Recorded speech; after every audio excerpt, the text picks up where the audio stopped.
Shalom, everyone, from the Integral House of Israel. I'm going to be going over the second Aliyah from Parashah Ki Tavo. I'll be reading today from the book of Deuteronomy, chapter 26, verse 12 through 15. And I'll also be reading from the book of Matthew, chapter 13, verse 1 through 23. Every third year, you must offer a special tithe of your crops.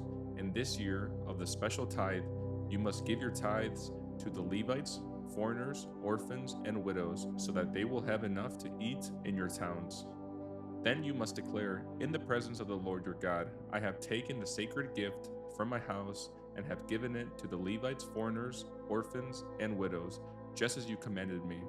I have not violated or forgotten any of your commands. I have not eaten any of it while in mourning. I have not handled it while I was ceremonially unclean, and I have not offered any of it to the dead. I have obeyed the Lord my God and have done everything you commanded me. Now look down from your holy dwelling place in heaven and bless your people Israel and the land you swore to our ancestors to give us, a land flowing with milk and honey. Next, I'll be reading from the book of Matthew, chapter 13, verse 1 through 23.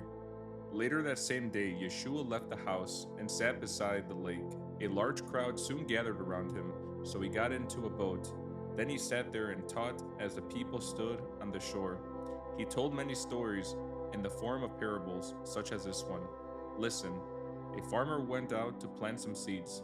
As he scattered them across his field, some seeds fell on a footpath, and the birds came and ate them. Other seeds fell on shallow soil with underlying rock. The seeds sprouted quickly because the soil was shallow, but the plants soon wilted under the hot sun, and since they didn't have deep roots, they died. Other seeds fell among thorns that grew up and choked out the tender plants. Still, other seeds fell on fertile soil, and they produced a crop that was 30, 60, and even 100 times as much as had planted. Anyone with ears to hear should listen and understand. His disciples came and asked him, "Why do you use parables when you talk to the people?" He replied, "You are permitted to understand the secrets of the kingdom of heaven, but others are not.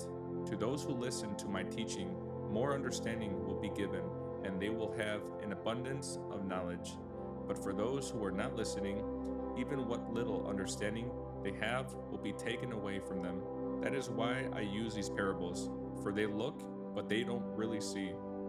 They hear, but they don't really listen or understand."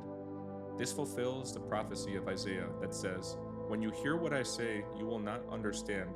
When you see what I do, you will not comprehend. For the hearts of these people are hardened, and their ears cannot hear, and they have closed their eyes, so their eyes cannot see, and their ears cannot hear, and their hearts cannot understand, and they cannot turn to me and let me heal them. But blessed are your eyes, because they see, and your ears, because they hear.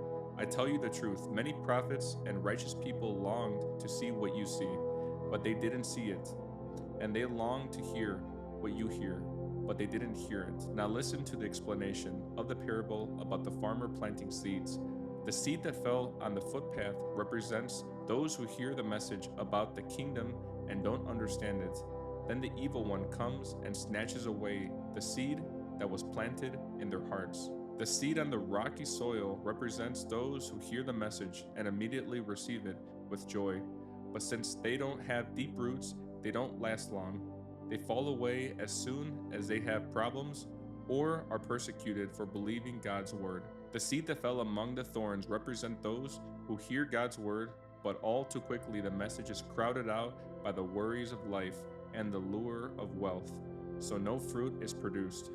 The seed that fell on good soil represents those who truly hear and understand God's word and produce a harvest of 30, 60, or even 100 times as much as had been planted.